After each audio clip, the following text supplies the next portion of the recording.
ओम नमो भगवते वासुदेवाय नमः। राधे राधे। जय श्री कृष्ण। आप सभी दर्शकों का आपके अपने चैनल पर हार्दिक स्वागत है।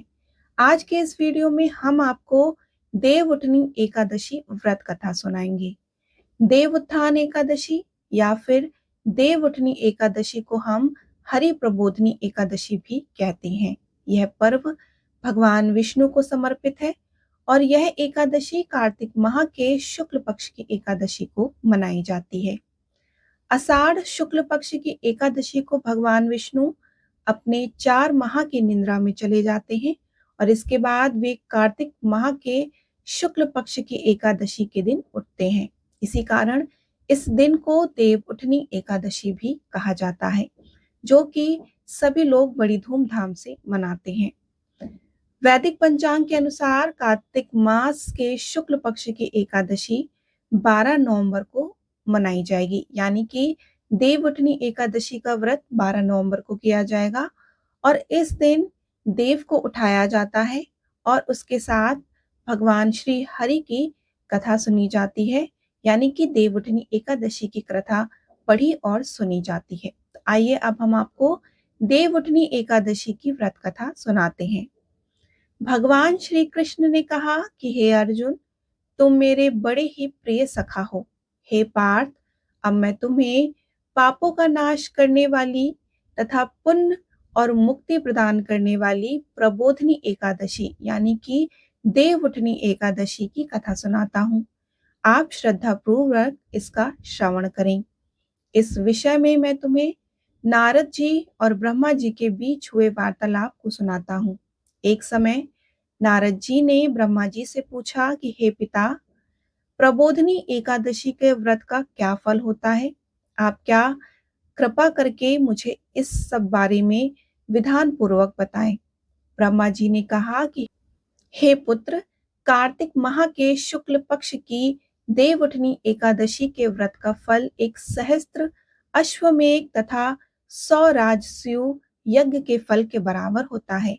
नारद जी ने कहा कि हे हिता, एक संध्या को भोजन करने से, रात्रि में भोजन करने तथा पूरे दिन उपवास करने से क्या क्या फल मिलता है, तो कृपा कर सविस्तार समझाइए।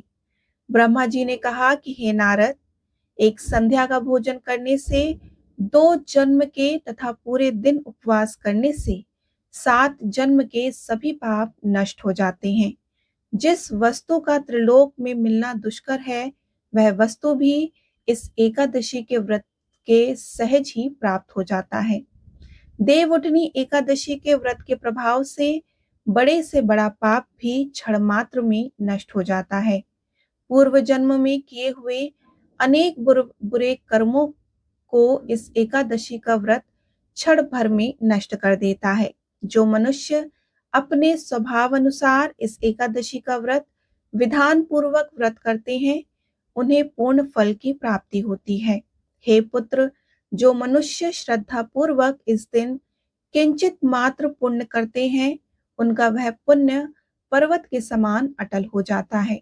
जो मनुष्य अपने हृदय के अंदर ही ऐसा ध्यान करते हैं कि प्रबोधनी एकादशी का व्रत करूंगा, उनके 100 जन्म के पाप नष्ट हो जाते हैं। जो मनुष्य प्रबोधनी एकादशी को रात्रि जागरण करते हैं, उनकी बीती हुई तथा आने वाली 10 पीढ़ियां विष्णु लोक में जाकर वास करती हैं और नरक में अनेक कष्टों को भोगते हुए उनके पितृ विष्णु लोक में जाकर सुख भोगते हैं। हे नारद, ब्रह्म हत्या आदि विकट पाप भी इस एकादशी के दिन रात्रि को जागरण करने से नष्ट हो जाते हैं। इस एकादशी को रात्रि का जागरण करने का फल अश्वमेध आदि यज्ञों के फल से भी ज्यादा होता है। सभी तीर्थों में जाने तथा गौ स्वर्ण भूमि आदि के दान का फल इस एकादशी के रात्रि के जागरण के बराबर का फल होता है। हे पुत्र, इस संसार में उसी मनुष्य का जीवन सफल है जिसने प्रबोधनी एकादशी का व्रत द्वारा अपने कुल को पवित्र किया है। संसार में जितने भी तीर्थ हैं तथा जितने भी तीर्थों की आशा की जा सकती है, वह इस एकादशी का व्रत करने वाले के घर में रहते हैं। प्राणी को सभी कर्मों को त्यागते हुए भगवान श्री हरि की प्रसन्नता के लिए कार्तिक माह की इस एकादशी का व्रत अवश्य करना चाहिए। जो मनुष्य इस एकादशी व्रत को करता है वह धनवान, योगी, तपस्वी तथा इंद्रियों को जीतने वाला होता है, क्योंकि एकादशी भगवान विष्णु को अत्यंत प्रिय है। इसके व्रत के प्रभाव से मनुष्य जन्म मरण के चक्कर से मुक्त हो जाता है और इस व्रत के प्रभाव से कायिक, वाचिक और मानसिक तीनों प्रकारों के पापों का शमन होता है। इस एकादशी के दिन जो मनुष्य भगवान विष्णु की प्राप्ति के लिए दान, तप, होम, यज्ञ आदि करते हैं, उन्हें अनंत पुण्य की प्राप्ति होती है।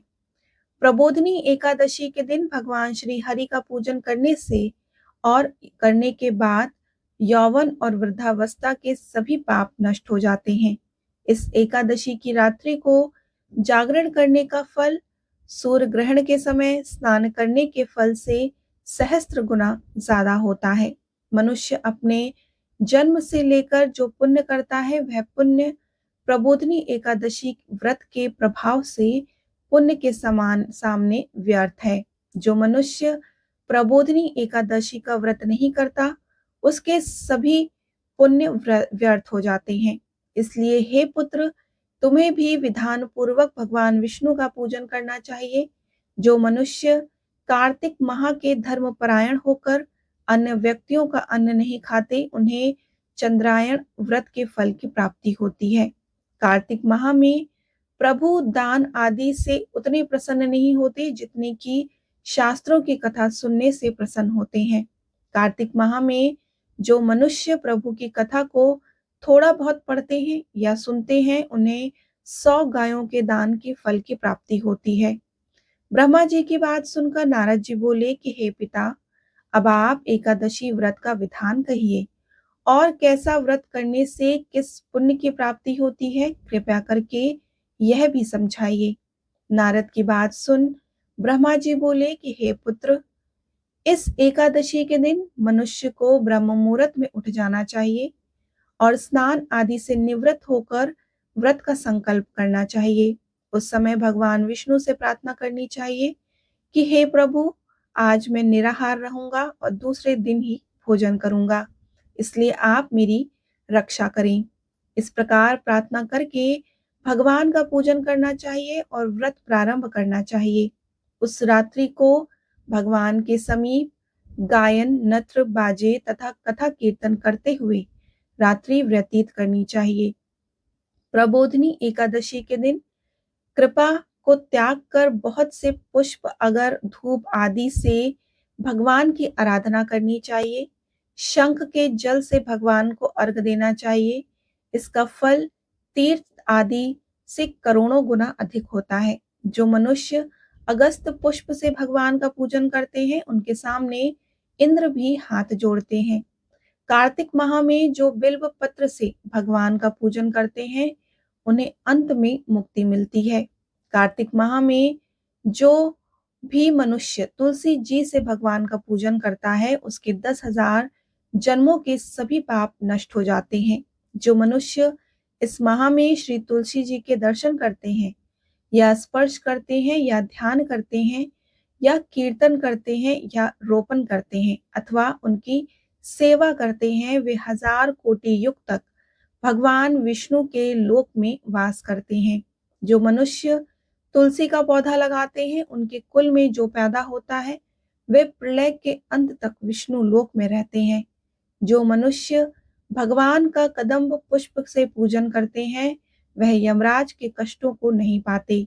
सभी कामनाओं को पूरा करके भगवान विष्णु को कदम का पुष्प चढ़ाना चाहिए, इससे वे अत्यंत प्रसन्न होते हैं। यदि उनका कदम पुष्प से पूजन किया जाए तो उससे उत्तम बात और कोई नहीं। जो गुलाब के पुष्प से भगवान का पूजन करते हैं, उन्हें निश्चित ही मुक्ति प्राप्त होती है। जो मनुष्य बकुल और अशोक के पुष्पों से भगवान का पूजन करते हैं, वे अनंत काल तक शोक से रहित रहते हैं।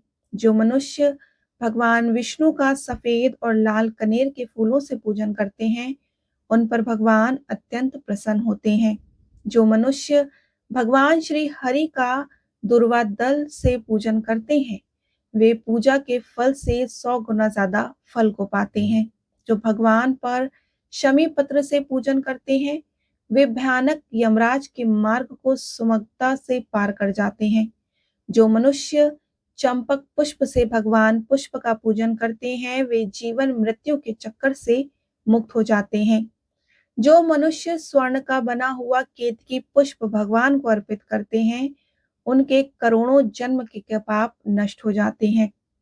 जो मनुष्य पीले और रक्त वर्ण कमल से सुगंधित पुष्पों से भगवान का पूजन करते हैं, उन्हें श्वेत दीप में स्थान मिलता है। इस प्रकार रात्रि में भगवान का पूजन करके प्रातःकाल शुद्ध जल की नदी में स्नान करना चाहिए। इसके बाद ब्राह्मणों को भोजन कराना चाहिए और दक्षिणा देकर आदर सहित उन्हें प्रसन्नता पूर्वक विदा करना चाहिए। इसके बाद गुरु की पूजा करनी चाहिए और ब्राह्मणों को दक्षिणा देकर नियम को छोड़ना चाहिए। जो मनुष्य रात्रि स्नान करते हैं, उन्हें दही और शहद का दान करना चाहिए। जो मनुष्य फल की आशा करते हैं, उन्हें फल का दान करना चाहिए। तेल की जगह घी और घी की जगह दूध, अन्नों में चावल दान करना चाहिए। जो मनुष्य इस व्रत में भूमि पर शयन करते हैं, उन्हें सब वस्तुओं सहित शैया दान करनी चाहिए। जो मौन धारण करते हैं, उन्हें स्वर्ण सहित तिल का दान करना चाहिए। जो मनुष्य कार्तिक माह में खड़ाऊ धारण नहीं करते हैं, उन्हें खड़ाऊ दान करनी चाहिए। जो मनुष्य इस माह में नमक को त्यागते हैं, उन्हें शक्कर दान करनी चाहिए। जो मनुष्य नित्य प्रति देव मंदिरों में दीपक जलाते हैं, उन्हें स्वर्ण या तांबे के दीपक को घी तथा बत्ती सहित दान करना चाहिए।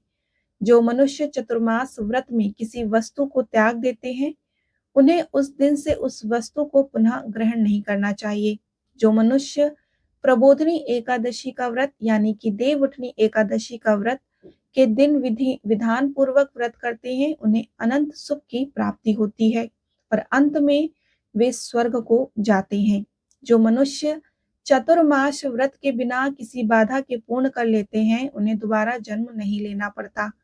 जिन मनुष्यों का व्रत खंडित हो जाता है, उन्हें दोबारा प्रारंभ कर लेना चाहिए और जो मनुष्य इस एकादशी के महात्म को सुनते और पढ़ते हैं, उन्हें अश्वमेध यज्ञ के फल की प्राप्ति होती है। प्रकार देव उठनी एकादशी यानी कि प्रबोधिनी एकादशी व्रत का महात्म संपूर्ण हुआ।